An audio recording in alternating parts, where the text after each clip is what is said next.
कह दिया कि हम सबसे ज्यादा प्रेम राधा जी से करते हैं। रुक्मणी जी को लगा क्या राधा जी हमसे भी सुंदर हैं?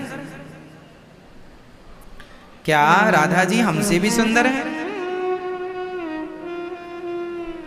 श्याम सुंदर ने कहा मैं क्या कहूं, आप खुद देख लेना। तो एक बार जब भगवान कुरुक्षेत्र आए, 100 वर्षों के बाद, वृंदावन जाने के 100 वर्षों के बाद भगवान वापस आए, तो भगवान कुरुक्षेत्र से लौटे तो यहीं से लौटे वृंदावन से, तो यहां श्री किशोरी जी थी, श्री राधा रानी थी। तो रुक्मणी मां ने सोचा कि चलो मैं दर्शन कर लूं। तो खबर पहुंचाई मां रुक्मणी ने कि मैं राधा जी का दर्शन करना चाहती हूं। जब मां रुक्मणी दर्शन करने के लिए गई तो सामने से एक बहुत सुंदर महिला आ रही थी, बहुत सुंदर स्त्री थी। मां रुक्मणी को लगा वाह ये तो इतनी सुंदर है, हमसे भी सुंदर है ये। चरणों में प्रणाम किया तो उस महिला ने कहा देवी आप हमें प्रणाम ना करो, हम तो आपको प्रणाम करने आई हैं। उन्होंने कहा आप कौन हैं? उन्होंने कहा हम श्री राधा रानी की दासी हैं। हम श्री राधा रानी की दासी हैं। मां रुक्मणी जी समझ गई ये इतनी सुंदर है, दासी की दासी, तो दासी ही कितनी सुंदर होगी। तब तक दासी जो राधा रानी की सेवा में थी वह आई। उन्होंने रुक्मणी जी को कहा आइए हम आपको किशोरी जी का, श्री राधा जी का दर्शन कराते हैं। और जब गई श्री मां रुक्मणी जी और श्री राधा रानी को देखा तो उनके तेज को देखकर मां भगवती अर्थात माता रुक्मणी जी की आंखें बंद हो गई। जब धीरे धीरे भगवत कृपा से आंखें खुली तो राधा रानी ने कहा कि सुंदरता, रुक्मणी जी ने कहा सुंदरता तो हमने देख ली कि बड़ी सुंदर है, जरा इनके हृदय को भी टटोल कर देखें कि ये कृष्ण से कितना प्रेम करती हैं, क्या हमसे भी ज्यादा प्रेम है? तो गरम गरम दूध लेकर आई थी, बिल्कुल उबलता हुआ, इतना गरम था कि भाप से उंगली जल जाए।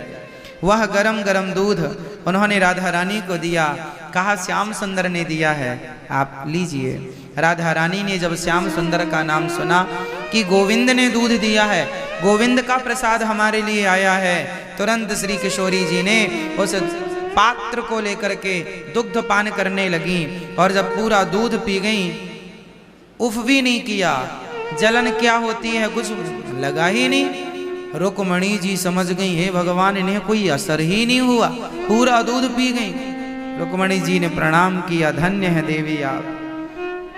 वापिस जब आई रात्रि को श्याम सुंदर के चरण दबाने के लिए जब माता रुक्मणी जी गईं और माँ भगवती रुक्मणी जी जब चरण दबाने लगी तो देखा कि भगवान श्याम सुंदर के चरणों में फफोले पड़े थे, छाले हो गए थे, बड़े बड़े फोड़े हो गए थे। रुक्मणी माँ ने कहा ये आपके चरणों में क्या हो गया? भगवान ने कहा जल गए पांव। जल गए? क्यों आग में अंगार में पांव रख दिया क्या? नहीं, मेरे चरण तो सदा राधा रानी के हृदय में रहते हैं और आज उन्होंने बहुत गर्म कुछ पिया तो मेरे चरणों ने सहन नहीं किया और फफोले पड़ गए। उनके कष्ट को, उनके पीड़ा को, उनके दर्द को भगवान ने अपने ऊपर ले लिया। यही है भगवत प्रेम कि यदि भक्त भगवान से प्रेम करता है तो भक्त पर आया हुआ संकट भगवान अपने ऊपर ले लिया करते हैं। इसलिए समर्पण कर दो भगवान के चरणों में, आप जाने और आपका काम जाने। लगन तुमसे लगा बैठे, जो होगा देखा जाएगा। तुम्हें अपना बना बैठे, जो होगा देखा जाएगा। ऐसी लगन भगवान के चरणों में लग जाए कि सब कुछ भगवान ही कर रहे हैं, हम निमित्त बन करके केवल पुतली हैं, कठपुतली सबही नचावत राम गोसाई। सबको नचाने वाले वही हैं, हम तो नाचने वाली पुतली हैं। इसलिए भक्तों, श्याम सुंदर कितना प्रेम करते हैं किशोरी जी से, राधा रानी से, और राधा रानी कितना प्रेम करती हैं। रुक्मणी जी ने प्रणाम किया, धन्य है। इसलिए मंदिरों में भगवान के साथ रुक्मणी जी नहीं खड़ी, भगवान के संग श्री राधा रानी खड़ी हैं, क्योंकि प्रेम की प्रतिमूर्ति राधा रानी। प्रेम का विग्रह राधा रानी है, प्रेम की अधिष्ठात्री श्री राधा रानी है। प्रेम ही राधा, राधा ही प्रेम है। इसलिए मेरी माँ, प्रेम के बिना सब शून्य है। प्रेम के बिना, राधा रानी के बिना किसी का कोई अस्तित्व नहीं है। इस धरती में जो प्रेम करता है, एक बंदरिया भी अपने बच्चे से प्रेम करती है। एक कुत्ते की माँ भी उस पिल्ले से प्यार करती है, हाँ या ना। एक चिड़िया भी अपने बच्चे से प्यार करती है, एक सरपणी भी अपने बच्चे से प्यार करती है। इस धरती में जो प्रेम करता है किसी से भी, गाय अपने बछड़े से प्रेम करती है, माँ अपने बेटे से प्रेम करती है, पत्नी अपने पति से प्रेम करती है। ये प्रेम जो करता है, जिन से करता है, ये प्रेम केवल राधा रानी रूपी सागर से ही सप्लाई होता है। इस धरती पे जितने लोग प्रेम करते हैं, कोई भी हो, वो प्रेम आता कहाँ से है? श्री राधा रानी रूपी समुद्र से। राधा ही प्रेम का सागर है, राधा ही प्रेम का सागर है। तू प्रेम का सागर है, तेरी एक बूंद के प्यासे हैं। ठाकुर जी, राधा रानी और श्याम सुंदर, यह प्रेम की प्रतिमूर्ति है। भगवान राम मर्यादा पुरुषोत्तम है और भगवान श्याम सुंदर लीला पुरुषोत्तम और प्रेम पुरुषोत्तम है। प्रेम क्या होता है, ये श्याम सुंदर की कथाओं से, लीलाओं से आपको प्राप्त हो जाएगा। इसलिए प्रेम की प्रतिमूर्ति श्री राधा रानी है। प्रेम कैसे किया जाता है? इसलिए प्रेम करना हो तो राधा रानी से कहो कि हे माँ, हमें भी प्रेम दीजिए, हमें भी अपनी भक्ति दीजिए, हमें भी प्रेम दीजिए। इसलिए तो भक्त कहते हैं,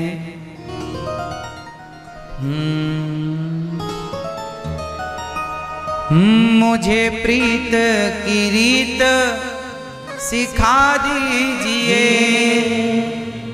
और निज नाम का मंत्र बता दीजिए। मेरे मन की व्यथा सब हर दो, लाडली श्री राधे। एक नजर कृपा की कर दो, लाडली श्री। बताइए, कर्म बड़ा होता है कि धर्म? कर्म बड़ा है कि धर्म? आप बताइए। धर्म, कर्म बड़ा है, ऐसा आप कह रहे हैं। बताओ जी भैया, कर्म बड़ा है कि धर्म? जीवन में क्या होना जरूरी है, कर्म या धर्म? बोलो, क्या होना जरूरी है? क्या? धर्म। क्या होना जरूरी है जीवन में? दादा आप बताइए। कर्म, आप बताइए। कर्म, आप बताइए। कर्म, आप बताइए। दोनों? दादाजी आप बताइए, जीवन में कर्म जरूरी है या धर्म जरूरी है? जोर से और जोर से। धर्म की कर्म?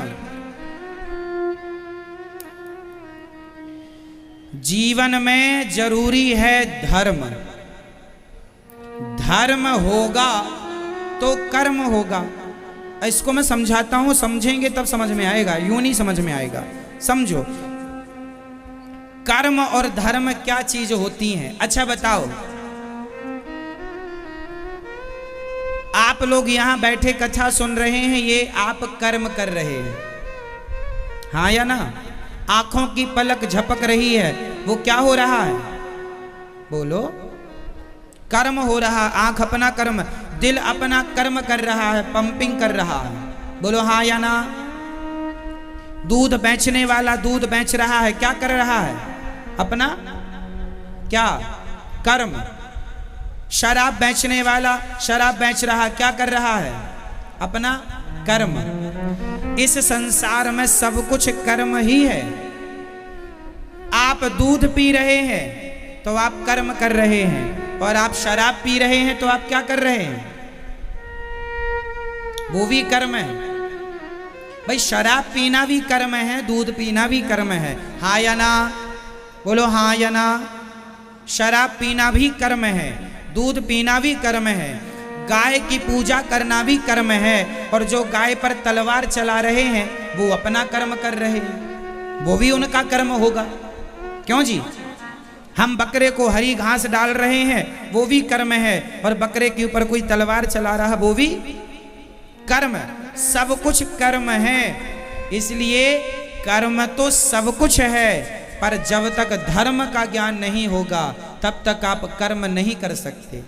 कर्म आप करेंगे तो गलत कर लेंगे।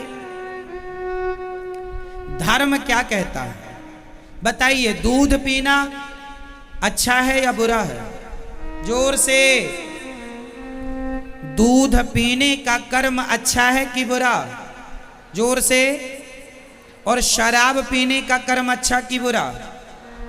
शराब पीनी बुरी है, ये कौन बताएगा? कर्म की धर्म? शराब पीना तो कर्म ही हो गया, लेकिन शराब पीना सही है या गलत है इस पर प्रकाश धर्म ही डालेगा। धर्म ही बताएगा कि शराब पीना गलत है, दूध पीना सही है, गाय को चारा डालना सही है, गाय की गर्दन काटना गलत है, ये कौन बताएगा? धर्म।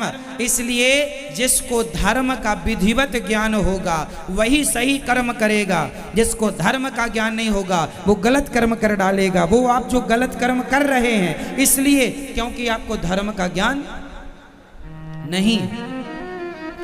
एक छोटा सा एग्जाम्पल मैं आपको देता हूं, समझिएगा। बातें बड़ी गहरी हैं, समझदार के लिए, ना समझने वाले के लिए तो सब 22 पसेरी। 22 पसेरी जानते हैं? कहावत है, सब बराबर। उसे बोलते हैं सब 22 पसेरी। सुनो, एक लड़का, आपकी गली आपके मोहल्ले का एक लड़का जिसकी सुंदर सी बहन है, समझिएगा, एक लड़का था जिसकी सुंदर सी बहन थी।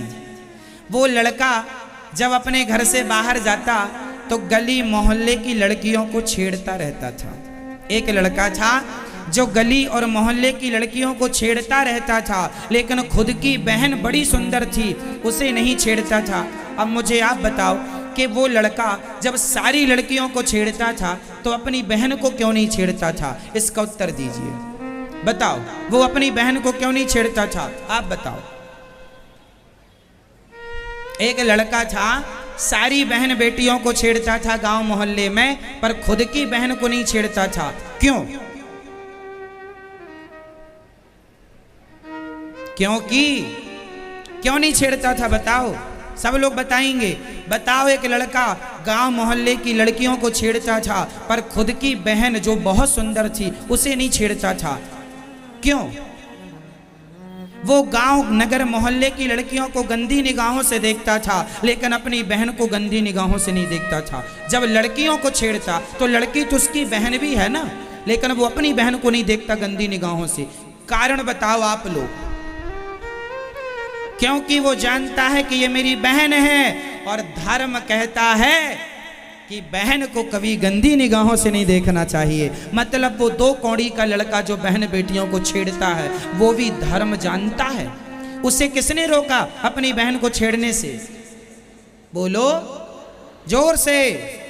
उसकी माँ ने नहीं, उसके बाप ने नहीं, उसके भीतर जो कोने में कहीं ना कहीं जरा सा धर्म है वो रोक रहा है। यार तेरी बहन है, ये तेरी बहन है, इसे क्या देख रहा है, किस नजर से देख रहा है?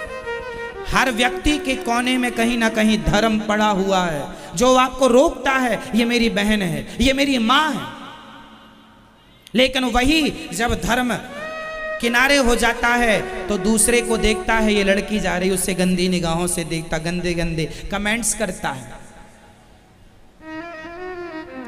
तो याद रखना मेरी माँ, जिस दिन इंसान का धर्म मर गया उस दिन वो अपनी बहन बेटी को भी नहीं छोड़ेगा।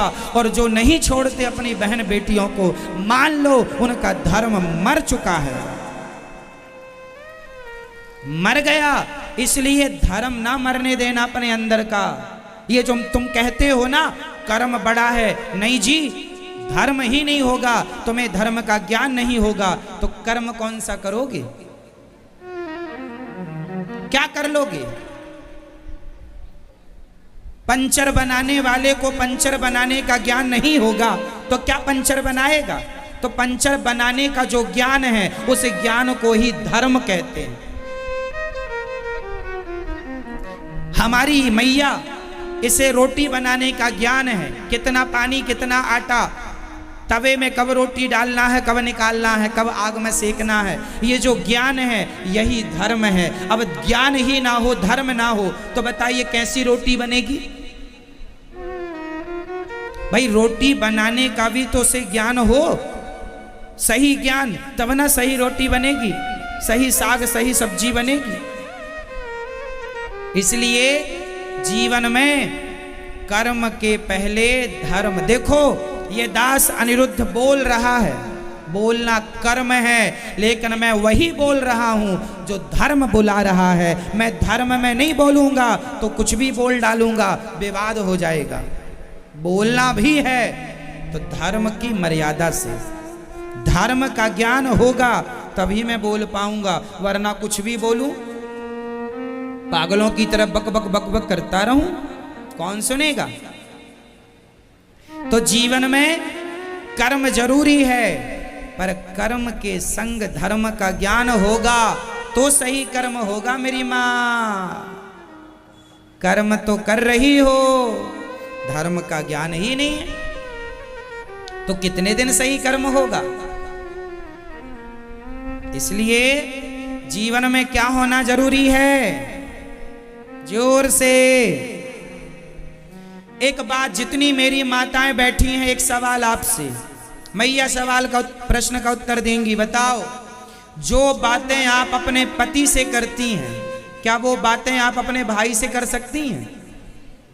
उत्तर, क्यों नहीं कर सकती? किसने रोका है?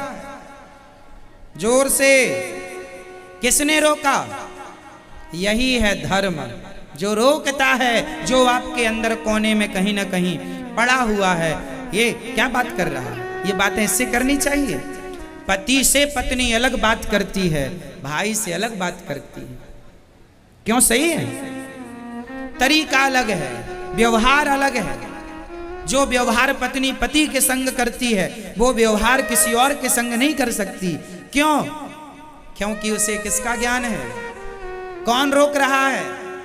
और धर्म किसी महिला का मर गया तो जो व्यवहार वो अपने पति से करती है, फिर दूसरे मर्द को लेकर भाग जाती है, उसी से भी वो व्यवहार करने लगती है। समझ लेना इसके अंदर का धर्म मर गया। जो महिलाएं आजकल भाग भाग जाती हैं, इनका क्या मर गया? जब तक जिंदा है तुम्हारा धर्म, तब तक ही तुम नारी हो, तब तक ही तुम वंदनीय हो, पूज्या हो। मर गया तुम्हारा धर्म, उल्टा कहेगा समाज तुम्हारे नाम पर, गालियां देगा, थूकेगा तुम्हारे नाम पर। हाँ या ना? इसलिए प्राण जाए तो जाए, धर्म ना जाए। प्राण जाए तो जाए, पर धर्म ना। इसलिए जीवन में क्या होना जरूरी है? जोर से, मेरे कान तरस रहे हैं आपके मुंह से सुनने के लिए। क्या? धर्मो रक्षति रक्षिता।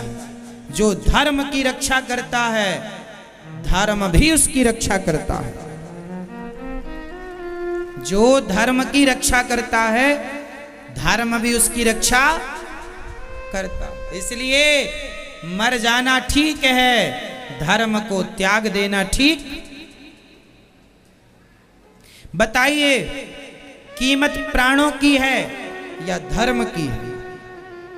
क्या कीमती है, आपके प्राण या आपका धर्म?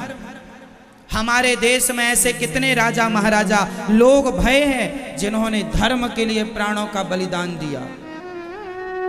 धर्म के लिए राजा हरिश्चंद्र ने अपनी पत्नी, अपने पुत्र, अपने आप को बाजार में बेच दिया, अपने को बेच दिया, पर धर्म को नहीं बिकने दिया, धर्म को नहीं जाने दिया। मोर ध्वज के बेटे को उन्होंने आरे से चीर कर दान दिया, बेटे को फाड़ डाला बीच से, पर धर्म को नहीं जाने दिया।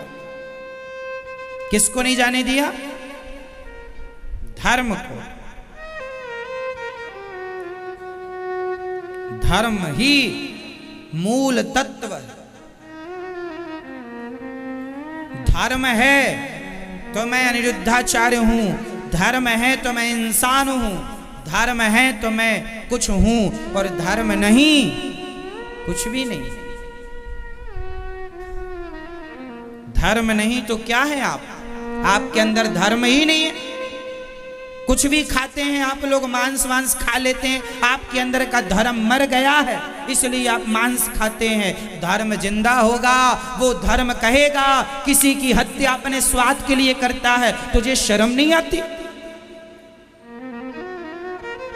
धर्म मर गया लोगों का, इसलिए मछलियां खानी शुरू कर दी, इसलिए मुर्गियां खानी शुरू कर दी, इसलिए गाय खानी शुरू कर दी, इसलिए बकरा खाना शुरू कर दिया। धर्म मर गया। जिंदा है जिनका, वो आज भी नहीं खा रहे हैं मांस, जिंदा है अभी धर्म। मर गया उन लोगों का जो गलत रास्ते पर चल पड़े हैं। आपसे हाथ जोड़ के विनती करता हूं, आप लोग अपने भीतर के धर्म को मत मरने दीजिएगा, अपने धर्म को जीवित रखेंगे। और धर्म कैसे जीता रहेगा? जैसे तेल डालते रहोगे तो दीपक जलता रहेगा, ये धर्म का दिया भी तब तक जलेगा जब तक सत्संग का तेल डालते रहोगे। इसलिए सत्संग करना अनिवार्य है। सत्संग करेंगे तो धर्म को तेल मिलता रहेगा और वो प्रज्वलित रहेगा, प्रकाश देता रहेगा। सत्संग जरूरी है, इसलिए कहता हूं कथाएं रोज सुना करो, भागवत से जुड़ो, भागवत सुनो। आप बताइए, धर्म का ज्ञान भी आपको भागवत से तो हो रहा है? आपको पहले धर्म का इतना ज्ञान कहाँ था जितना अब हो गया? क्यों हो गया? अरे भागवत ही धर्म का प्रचार करती हैं, इसलिए भागवत अपने पूर्वजों के लिए पोथी पाठ कराया करो। जब आपका धर्म बढ़ा तो उसी धर्म की वृद्धि से उन पूर्वजों की अधोगति जो हो गई है, नरकगामी हो गए हैं, उनकी सदगति हो जाएगी भागवत जी के प्रभाव से।